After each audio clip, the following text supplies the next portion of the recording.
We've got President Donald Trump announcing 12 billion with a B dollars for farmers. We have Ag Secretary Brooke Rollins talking about regenerative agriculture, a Republican administration talking about regen ag. We also have Missouri Farm Bureau election results. That's what we've got today. You're joining us on the Farm Show. That's Farm and Ranch, Missouri on Westplex Talk 1045. If you're listening to us live, you already know it's Saturday, December 13th, 2025.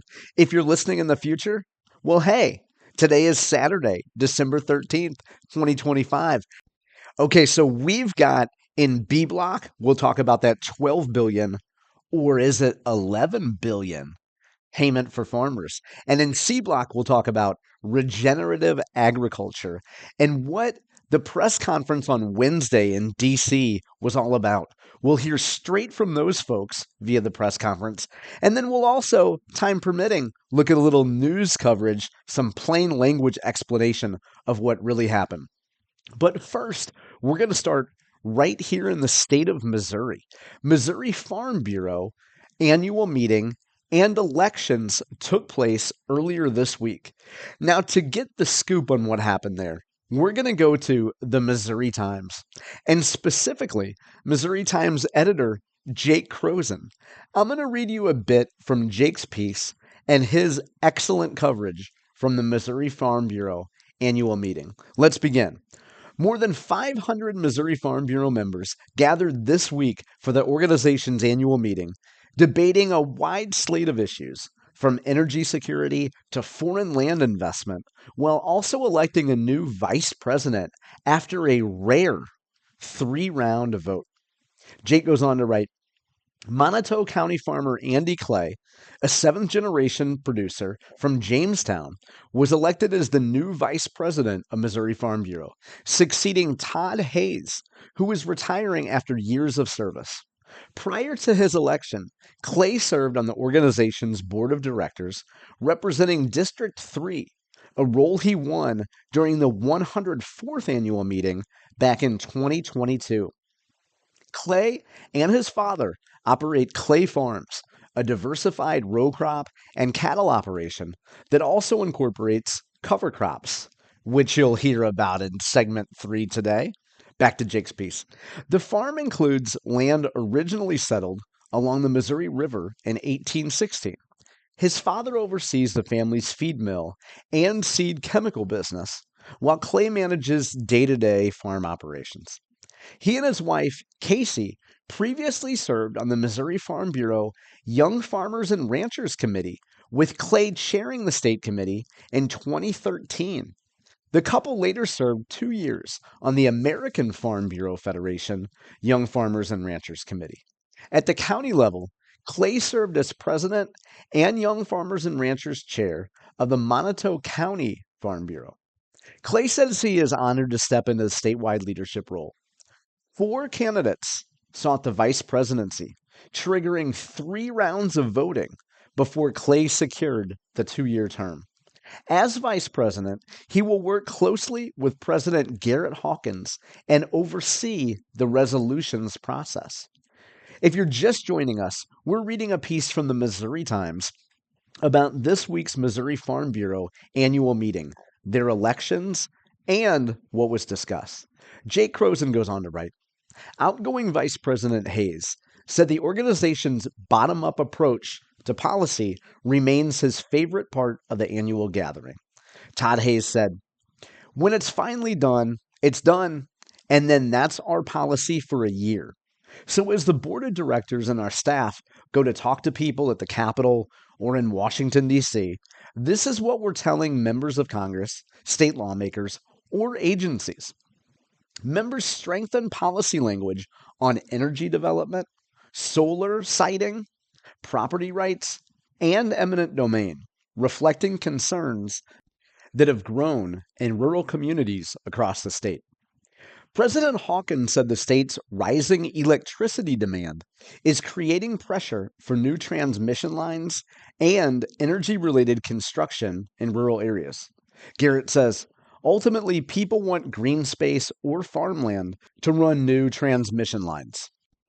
Jake goes on to note that Garrett says farmers must have a strong voice when negotiating utility easements and major infrastructure projects.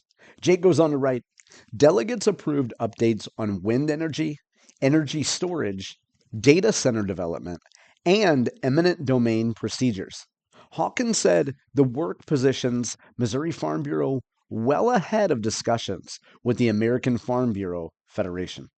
He also said the organization is poised to advance a landowner's Bill of Rights to set clearer expectations before, during, and after construction projects involving private property.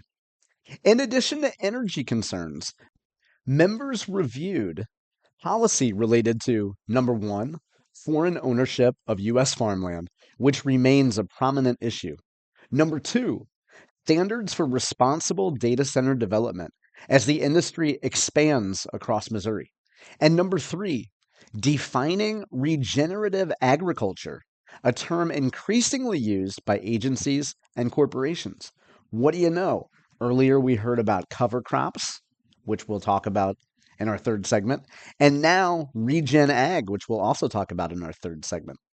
Jake goes on to title the last segment, A Clear Roadmap Heading into 2025. Jake writes, with energy infrastructure, landowner protections, and rural development topping the list of concerns, leaders say this year's resolutions process sets a unified agenda for the coming year. Jake wraps up the piece with a little analysis via Garrett Hawkins' comments. Jake writes, Clay's election adds a young, generational voice to Missouri Farm Bureau's leadership team as it prepares for legislative advocacy in Jefferson City and Washington, grounded, Hawkins said, and the priorities shaped by its grassroots members. You can find the text of this piece by going to themissouritimes.com. That's themissouritimes.com, and you'll find this piece by Jake Kroesen. Now let's hear exactly what Missouri Farm Bureau had to say in their own publications and in their own writings about the election. We'll skip over most of the stuff about Andy Clay because Jake covered a lot of that, but the Missouri Farm Bureau press release also had a little bit of additional information. They wrote, in addition to his involvement in Missouri corn, Missouri soybean, and Missouri Cattlemen's Association, Clay remains committed to supporting the next generation of agricultural leaders. He frequently hosts events for youth and community groups, sharing his personal experience and passion for agriculture.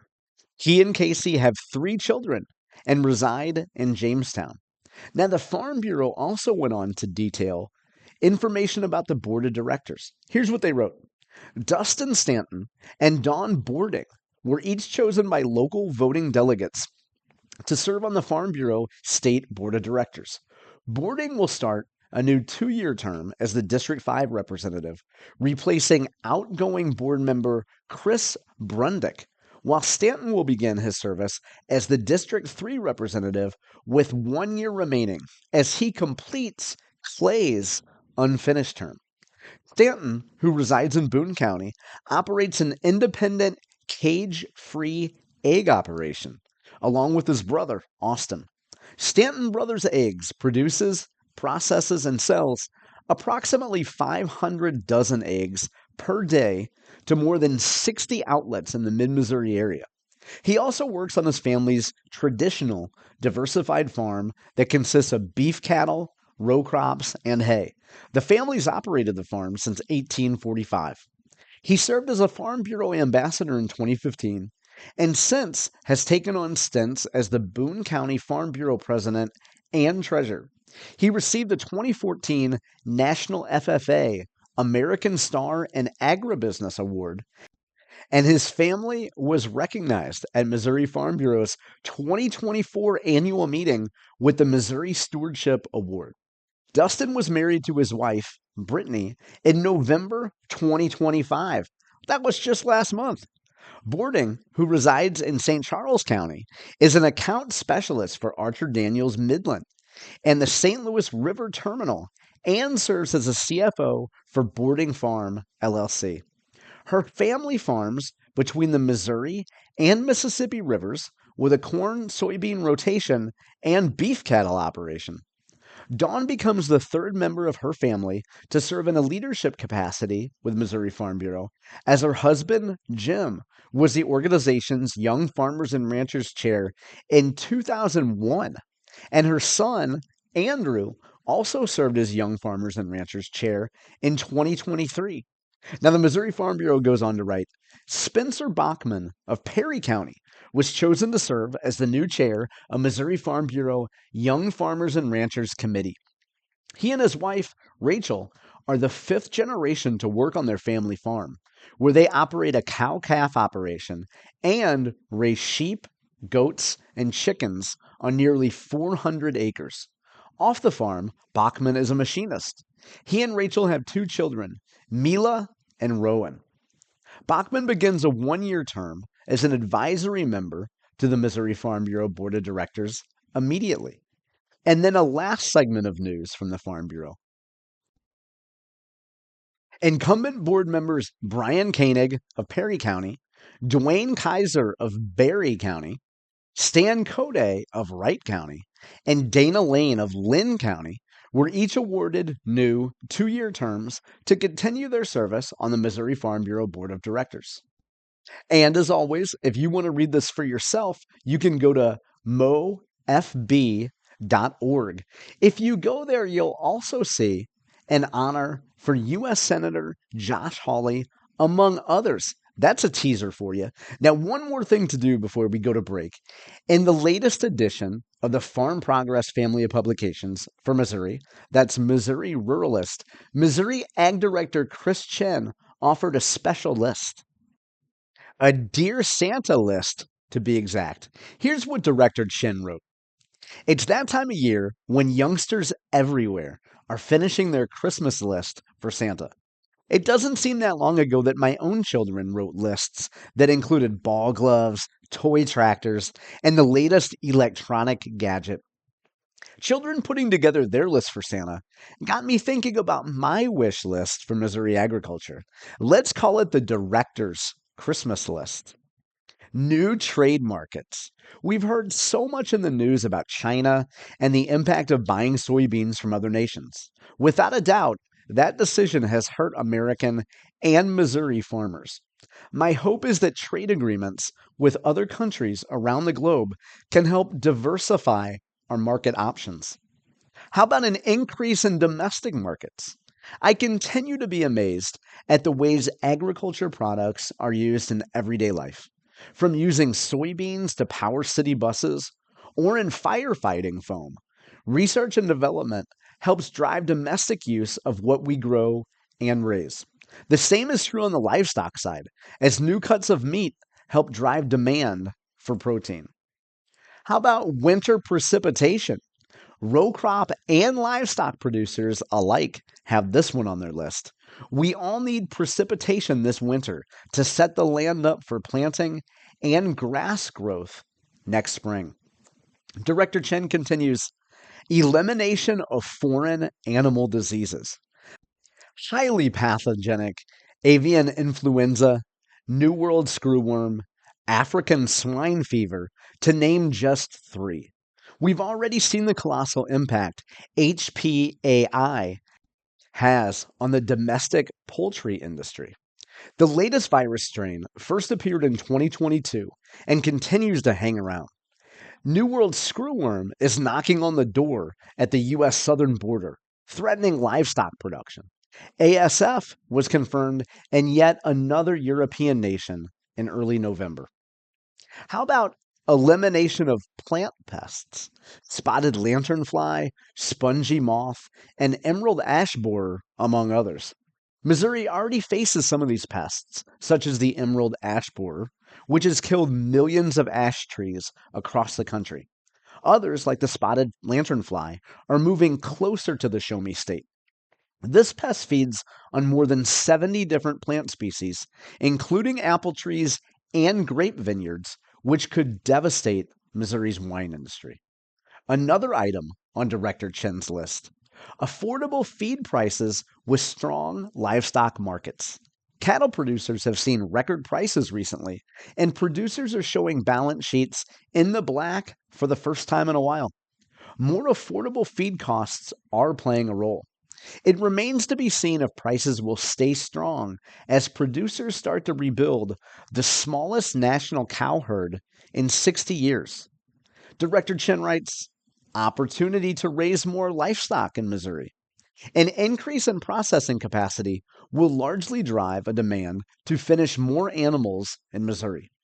America's Heartland Packing, the new beef processing facility in Warren County, is already having an impact. Additional federal, state, and custom exempt processing establishments across Missouri also contribute to more livestock staying in our state to be finished. Finishing more livestock means more dollars flowing into the local community. Continuation of year-round E15. An increase in biofuel consumption is a good thing for agriculture. Certainly, it increases demand for the grains that make biofuels, but the increase also creates other items for the market, including dried distillers' grains for livestock feed. Right time moisture during the 2026 growing season. Following 2 years of drought, some timely rain in parts of Missouri earlier in the year meant a nice crop this fall.